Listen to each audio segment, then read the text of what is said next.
मीरा नाम की एक 8 साल की प्यारी सी लड़की थी। वो अक्सर जंगल के पास खेला करती थी, लेकिन उसका कोई पालतू जानवर नहीं था। एक दिन जब वह जंगल में खेल रही थी तो उसने देखा कि एक लोमड़ी घायल हालत में जमीन पर पड़ी थी। मीरा ने हिम्मत करके उसे गोद में उठाया और अपने घर ले आई।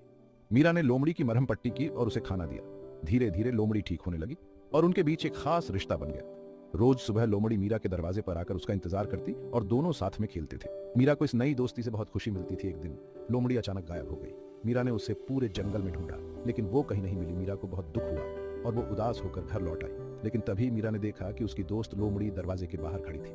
मुंह में कुछ लेकर मीरा ने ध्यान से देखा तो वो एक ताजे गुलाबों का गुलदस्ता था। लोमड़ी ने उसे अपने पैरों में रखा और फिर पीछे मुड़कर जंगल की ओर भाग गई। मीरा समझ गई कि यह उसकी दोस्त का अलविदा कहने का तरीका था, एक आखिरी तोहफा।